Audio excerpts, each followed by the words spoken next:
ప్రార్థన. మహోన్నతుడైన దేవా, పరలోకమందున్న మా తండ్రి, నీ పరిశుద్ధ నామమునకు వందనములు. గెత్సెమనెలో నలిగి గొల్గొతా కొండపై మా పాపముల నిమిత్తము సిలువ వేయబడిన నీ గొప్ప ప్రేమను బట్టి నిన్ను స్తుతిస్తున్నాము.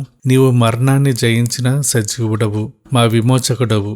ప్రభువా, మేము పాపులమని మీ ఎదుట ఒప్పుకుంటున్నాము.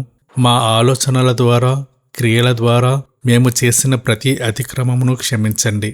సిలువపై మీరు పలికిన ఆ మొదటి మాటలోని శక్తిని మేము గ్రహించేలా మా హృదయాలను మీ రక్తంతో కడిగి పవిత్రపరచండి. ఈ వాక్యం వింటున్న ప్రతి బిడ్డను తాకండి. వాక్యమును వివరించుచుండగా మీ ఆత్మ సహాయమును మాకు దయచేయండి. మమ్మును మీ హస్తాలకు అప్పగించుకుంటూ ఈ చిన్న ప్రార్థన మీ నామమున అడుగుచున్నాము తండ్రి, ఆమెన్. ప్రియమైన సహోదరి సహోదరుడా, లూకా సువార్త 22వ అధ్యాయము 39వ వచనం చూస్తున్నట్లయితే, ప్రభువైన యేసుక్రీస్తు శిలువ మరణానికి ముందు తన వాడుక చొప్పున ఒలీవల కొండకు వెళ్ళగా శిష్యులను ఆయన వెంట వెళ్ళిరి. అలాగే మనం మత్తయి సువార్త 26వ అధ్యాయము 36వ వచనం చూసినట్లయితే, అంతటా యేసు వారితో కూడా గెత్సెమనే అనబడిన చోటికి వచ్చి, నేను అక్కడికి వెళ్లి ప్రార్థన చేసి వచ్చే వరకు మీరిక్కడ కూర్చుండుడని శిష్యులతో చెప్పెను. ఇక్కడ మనం ఈ 2 వచనాలు చూసినట్లయితే, ఒక వచనంలో ఒలీవ కొండకు అని, మరొక వచనంలో గెత్సెమనే ఉంది. చాలామందికి అనుమానం వచ్చి ఉంటుంది. ఏంటి, ఒక దగ్గర ఒలీవ కొండని రాసి ఉంది, ఇంకొక చోట గెత్సెమనే అని రాసి ఉంది అని. యేసుక్రీస్తు ప్రభువు వారు వెళ్ళిన ప్రదేశం గెత్సెమనే అనే తోట. గెత్సెమనే తోట అంటే ఒలీవ నూనెని తీసే గానుగ అని అర్థం. ఇది యెరూషలేములోని ఒలీవల కొండ వద్ద ఉన్న ఒక తోట. యేసు సిలువ వేయబడటానికి ముందు రాత్రి తీవ్ర వేదనతో ప్రార్థన చేసిన అత్యంత పవిత్రమైన స్థలం. ఒలీవ పండ్లు గానుగలో నలిగి నూనెను ఎలా ఇస్తాయో, లోక పాప పరిహారార్థం యేసు ప్రభువు అక్కడ అంతగా నలిగిపోయారు. యేసుక్రీస్తు తన శిష్యులతో కలిసి తరచుగా ఈ తోటను సందర్శించేవారు. ఈ తోటలోనే ఇస్కరియోతు యూదా యేసును ముద్దు పెట్టుకుని ప్రధాన యాజకుల సైనికులకు అప్పగించి ఆయనను బంధించడానికి కారణమయ్యాడు. యేసుక్రీస్తుకు మరియు ఆయన శిష్యులకు ఆయన సిలువ వేయబడతారనే విషయం ముందుగానే తెలుసు. యేసు ప్రభువు తన మరణం గూర్చి స్పష్టంగా ప్రవచించారు.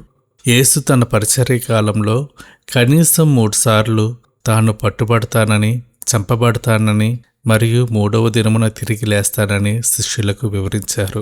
మత్తయి సువార్త 16వ అధ్యాయము 21వ వచనం చూసినట్లయితే, అప్పటి నుండి తాను యెరూషలేమునకు వెళ్ళి పెద్దల చేతను, ప్రధాన యాజకుల చేతను, శాస్త్రుల చేతను అనేక హింసలు పొంది చంపబడి 3వ దినమున లేచుట అగత్యమని యేసు తన శిష్యులకు తెలియజేయ మొదలుపెట్టెను. అలాగే యోహాను సువార్త 10వ అధ్యాయము 18వ వచనం చూసినట్లయితే, ఎవడునూ నా ప్రాణము తీసుకొనడు, నా అంతట నేనే దాన్ని పెట్టుచున్నాను, దాన్ని పెట్టుటకు నాకు అధికారము కలదు, దాన్ని తిరిగి తీసుకొనుటకును నాకు అధికారము కలదు, నా తండ్రి వలన ఈ ఆజ్ఞ పొందితినెను.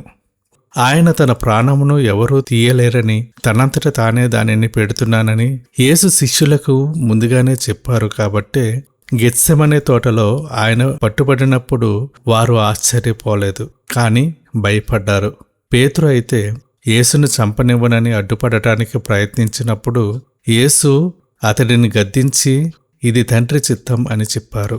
మెస్సియా శ్రమలో అనుభవించి మరణిస్తారని పాత నిబంధనలోనే వ్రాయబడి ఉంది.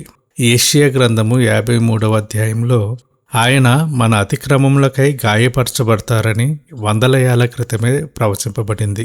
కీర్తనలు 22వ అధ్యాయం చూసినట్లయితే, సిలువపై ఆయన పలికే మాటలు, ఆయన వస్త్రాల కోసం చీట్లు వేయడం వంటివి దావీదు మహారాజు ముందే వ్రాశారు.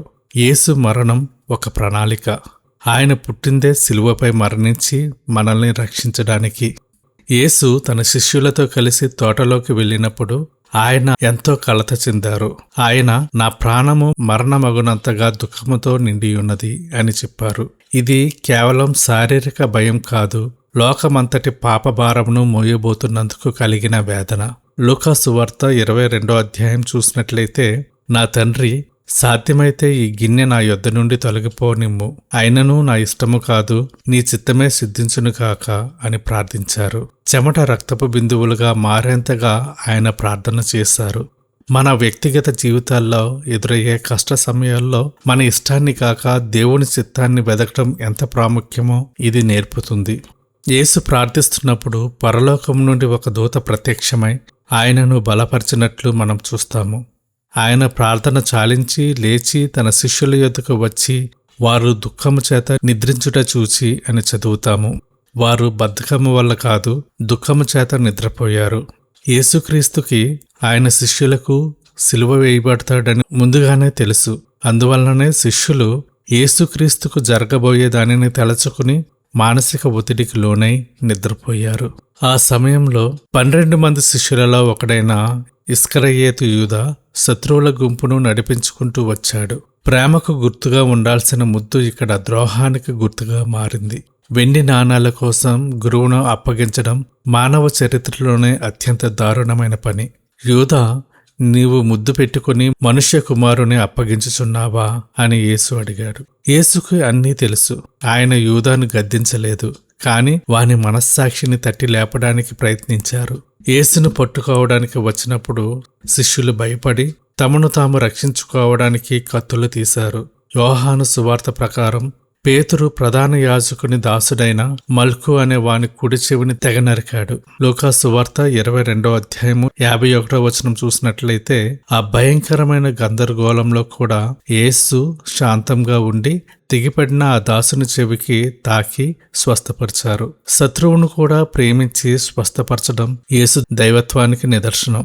గెత్సెమనే తోటలో యేసు ప్రభువు ప్రార్థన ముగించి లేవగానే చీకటిలో దివిటీలతో వచ్చిన గుంపు ఆయనను చుట్టుముట్టింది. 3 ఏళ్లు తనతో ఉన్న యూదా ఒక ముద్దుతో ఆయన శత్రువులకు అప్పగించాడు. ఆ క్షణం యేసు హృదయం ఎంతో గాయపడి ఉంటుంది. శిష్యులందరూ భయంతో ఆయన్ను విడిచి పారిపోయారు. లోకమంతటికీ తోడుగా ఉండే దేవుడు ఆ రాత్రి ఒంటరివాడైపోయాడు. మనం ఒంటరితనంలో మనల్ని ఆదరించడానికి ఆయన ఆ ఒంటరితనాన్ని భరించాడు. ఆ రాత్రి యేసును బంధించి వీధుల్లో ఈడ్చుకుంటూ ప్రధాన యాజకుని ఇంటికి తీసుకెళ్లారు. అన్న మరియు కయపల ఎదుట ఆయనను నిలువబెట్టి అబద్ధ సాక్ష్యాలతో నిందించారు. సృష్టికర్త ముఖం మీద ఉమ్మివేశారు. ఉదయం సూర్యుడు ఉదయిస్తున్నా యేసు కళ్ళలో మాత్రం వేదన ఉంది. ఆయనను పిలాతు వద్దకు, అక్కడి నుండి హేరోదు వద్దకు, మళ్లీ పిలాతు వద్దకు తిప్పుతూనే ఉన్నారు. పిలాతు ప్రాంగణంలో యేసును స్తంభానికి కట్టి రోమా సైనికులు కొరడాలతో కొట్టారు.